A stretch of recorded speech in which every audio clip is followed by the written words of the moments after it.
Can films predict the future? As coronavirus pandemic is wreaking havoc in most part of the world, we are seeing an unprecedented level of panic in people. The world. I just want one pack. No, not one pack. Looking at these images can make one question if we are living in a film about apocalypse.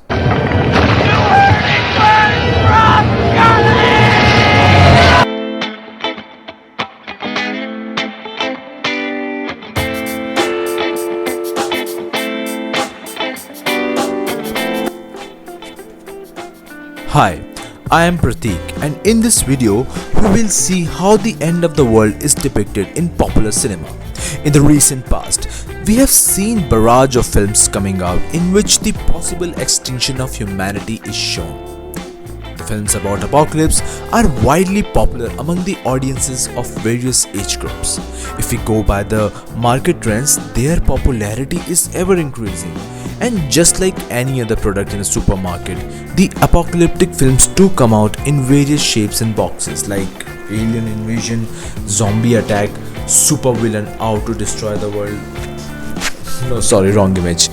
The apocalyptic films are high in demand not just because these films have cool VFX effects in them, but also because they express a deep anxiety about the unknown fear that is either present in our life or something we fear that may happen to us in future. This fear of unknown could be the fear of financial losses, fear of attack by a foreign enemy, or simply death. It is the fear of unknown enemy that is manifested in the films in form of zombies, vampires, aliens, or possible environmental catastrophe. Interestingly, not all zombies and monsters are shown as unintelligent creatures in the film. There are some critics who have suggested that the zombies in films represent the poor working class people, and almost every zombie or monster apocalyptic film is about the fear of poor people killing the rich. In 20 Days Later, a Danny Boyle film, the zombies are driven much more by rage than the hunger or any other desire. In recent films like Joker, the poor working class unemployed people are referred directly as Jokers. In the end of the film, a near apocalyptic situation is shown in which this underclass is literally out to destroy the society. In the films like World War Z, it is shown that the number of zombies grows so large that they literally become swaths of people ready to climb over each other to breach the wall, suggesting that one day the gap between have and have-nots will be so large that we may get trampled all over by them. In most of these films, the picture shown of the world after the apocalypse is very bleak. In films like Mad Max, the post-apocalyptic world is shown as a place where humans have been reduced to scavengers who are always on lookout for food and water, and all other natural resources have been dried up. It is a survival of the fittest scenario. While in films like 2012, it is shown that after considerable amount of loss, humans finally reach a better place. 2012 echoes the biblical story of Noah, who saves only few people in his ark and some animals and restarts the cycle of life. While some films depict that humanity eventually overcomes the obstacle, some other films depict that it might not be the case at all. In some films, the futuristic society shown is clearly demarcated on the lines of class, and differences between haves and have-nots have become even greater. In one such film like Snowpiercer, it is shown that the last surviving humans are entrained and that large number of poor people are kept in the minimum subhuman condition, while 1% elite enjoys the luxurious benefits. In the film, there is a constant threat of rebellion from poor to overthrow the rich class. The films like Snowpiercer suggest that things usually do not change for the better in future, but rather the difference between rich and poor will be even more greater, and the only solution out of this mess is to completely dismantle the system and start afresh. Not much difference from the myth of Noah, isn't it? Some scholars have argued that there may be an underlying message in the zombie or vampire apocalyptic films. The message may be that future belongs to zombies and vampires, and that apocalyptic events are portals for transformation of humans into post-humans.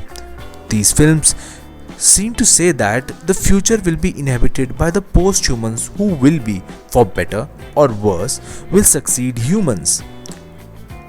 In film like Matrix, where in the beginning machines dominate humans and we are told that humans lost the war with machines, or in Planet of the Apes, where the humans are replaced by much more humane apes, these films show that in the future humans may evolve or may be replaced by those who may be superior in intelligence, or they exist in large number than humans.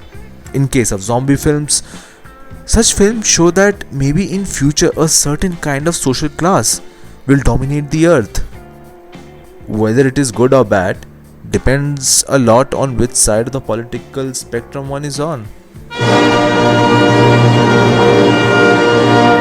Because in films we find the expression of our collective fears. Is this the enough reason why apocalyptic films do so well?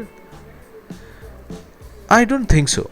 If we look at the art created about apocalypse, we find that some of them are so grand and it has been so appreciated throughout the years that it seems that at some level we humans take great pleasure in thinking about the end of the world.